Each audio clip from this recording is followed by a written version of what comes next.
Bright red strawberries are sweet, fragrant, and incredibly tempting. But did you know that strawberries sold in the market often still have pesticide residues and insect eggs clinging to their surface? Especially during autumn and winter, most strawberries are grown in greenhouses, so the use of pesticides is almost unavoidable. Many people think that simply rinsing them with clean water is enough, but in reality, this method can hardly remove everything completely. Some people even soak them in salt water, but this method is not as effective as many people think. So today, I'm going to share a very simple, yet extremely effective way to wash strawberries, helping remove dirt, insect eggs, and pesticide residues, so the whole family can enjoy strawberries with peace of mind.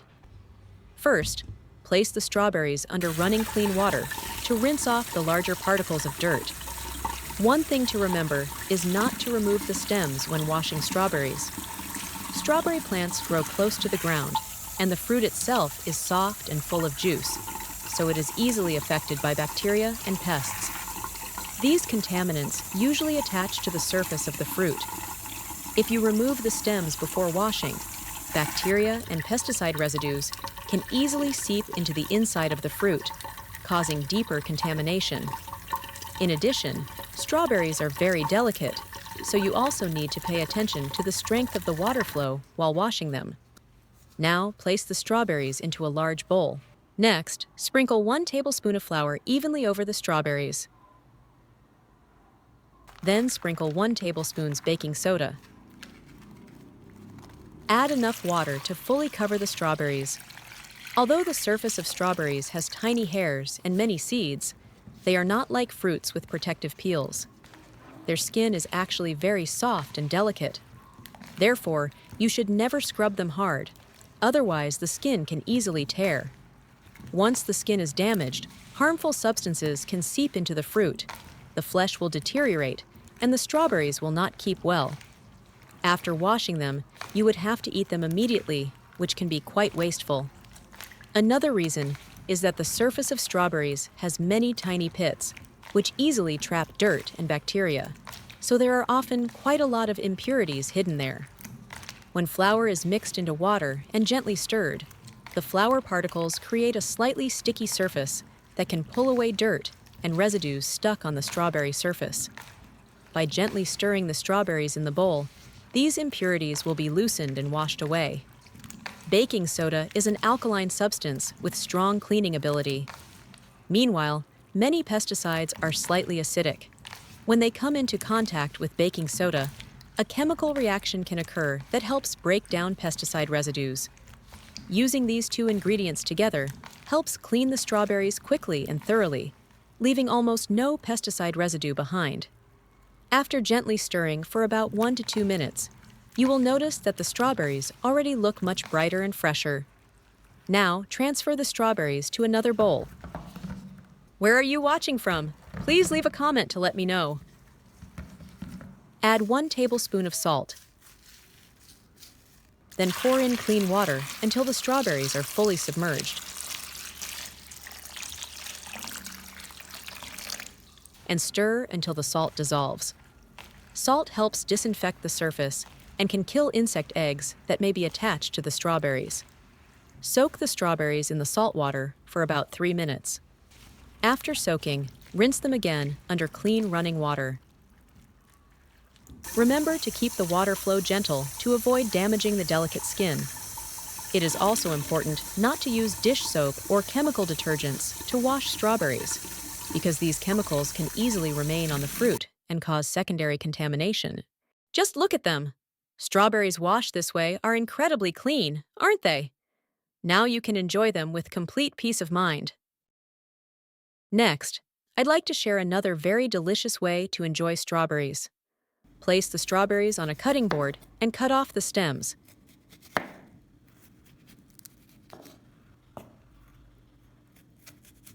Then put all of them into a blender and blend them into strawberry juice. If you don't have a blender, you can also use a rolling pin and simply crush them with some force. After that, pour everything into a pan or a pot. It's best to use a non-stick pan. Now add cornstarch. For every 100 grams of strawberries, add 10 grams of cornstarch. Then add sugar according to your taste. If you don't like it sweet, you can skip this step. This dish is very flexible and can be adjusted however you like. Mix the ingredients well so the sugar and cornstarch dissolve into the strawberry juice. Then place the pan on the stove.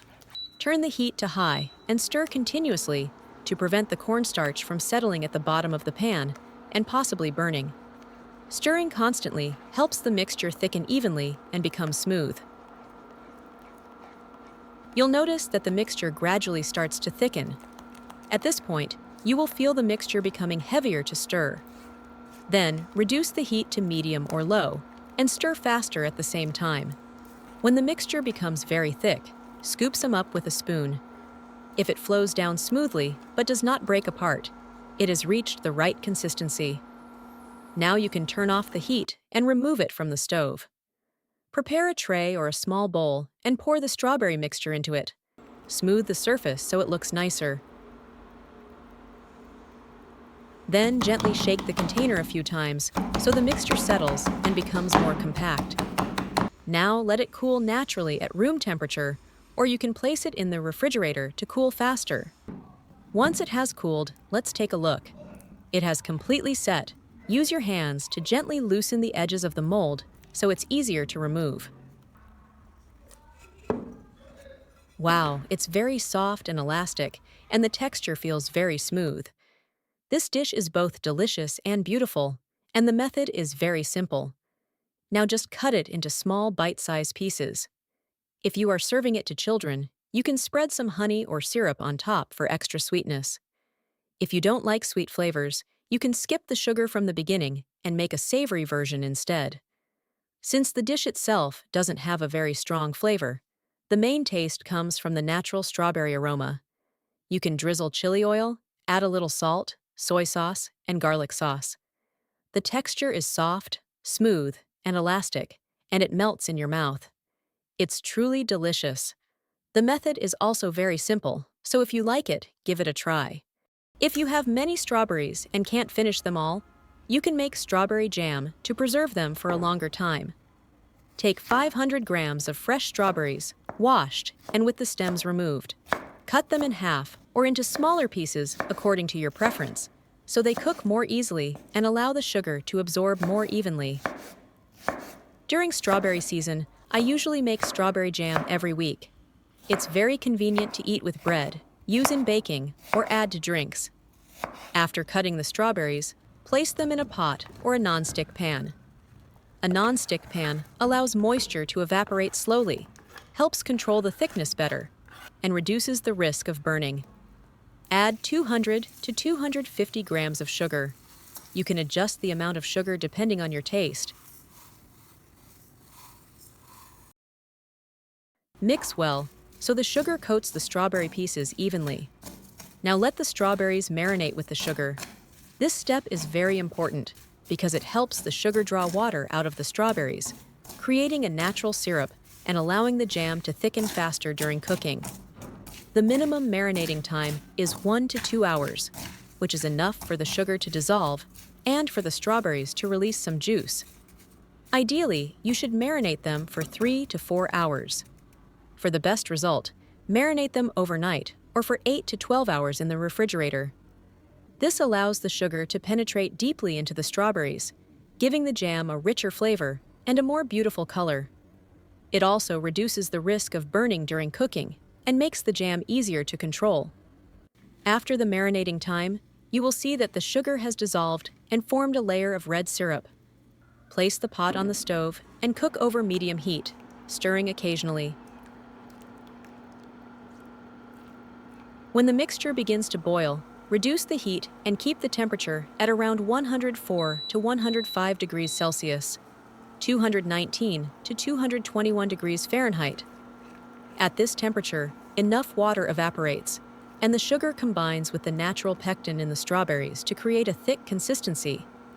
Add 1 to 2 tablespoons of lemon juice.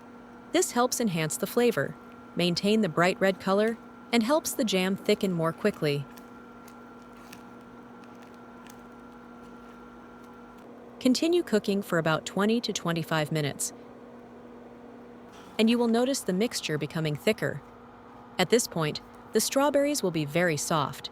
If you prefer a smoother jam, you can use a masher to crush the strawberries. Cook for a few more minutes, and you will see the mixture thicken further. To check if the jam has reached the right consistency, scoop some up. If it drips down in slow, heavy drops, the jam is ready.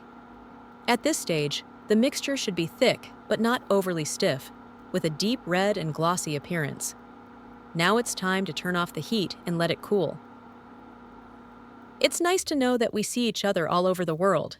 If you haven't subscribed to my channel yet, you can subscribe by clicking the subscribe button.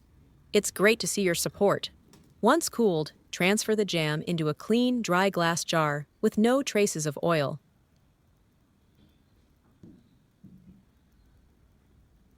Seal the jar tightly and store it in the refrigerator, where it can last for 1 to 2 weeks. Whenever you need it, simply take out the amount you want. Homemade strawberry jam is fragrant and delicious, contains no preservatives, and is very safe to enjoy while also being incredibly convenient to use. The video ends here. If you have any comments, please leave a comment below. If you find the video interesting, please give me a like. Don't forget to share it with your relatives and friends. Remember to subscribe to the channel. Thank you for your support. Goodbye. See you in the next video.